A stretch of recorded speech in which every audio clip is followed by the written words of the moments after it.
The sound of a calico cat with toddler doing something it had never done before is the kind of sound a parent never forgets.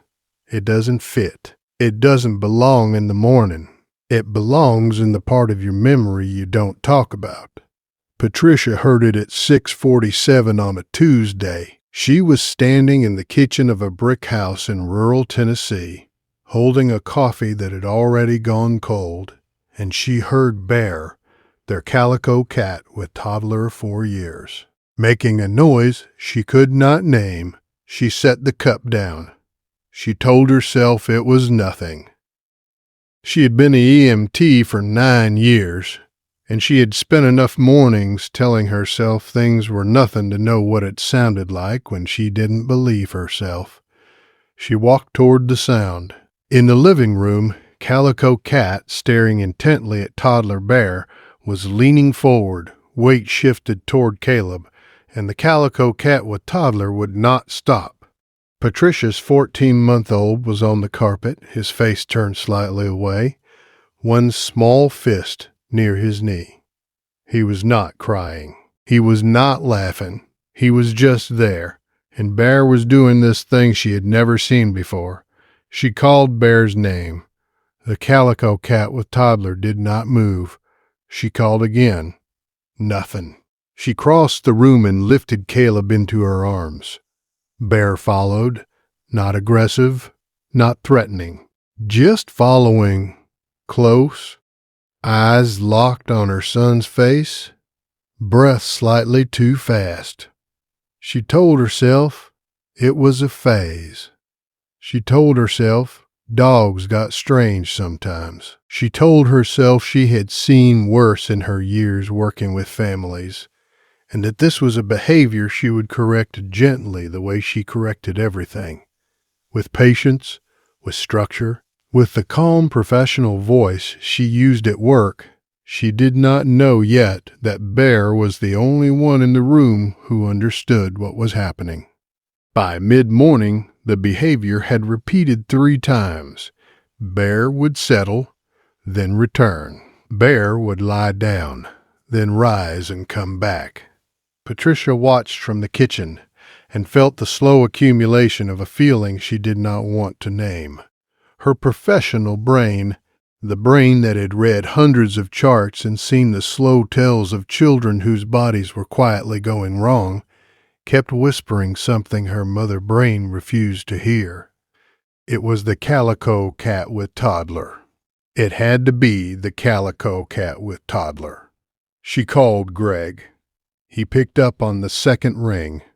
She told him what she had seen. She heard her own voice, measured, clinical, the voice she used when she was about to tell a parent something they did not want to hear, and she realized the parent she was telling was herself. "Maybe we need to keep them separated," he said, "just until we know." She agreed.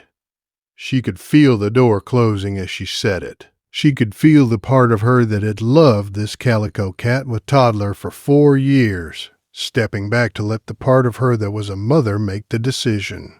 By noon, Bear was outside. The afternoon was quiet. Caleb ate. Caleb napped. Patricia stood at the window and watched Bear pace the back patio in slow, deliberate lines, never taking eyes off the door. She told herself this was the right thing. She told herself she had done what any responsible parent would do. She told herself the certainty she felt was earned by training and years and credentials. She was wrong about all of it. At 2:14 in the afternoon, Caleb stopped breathing. It was not loud. It was not dramatic.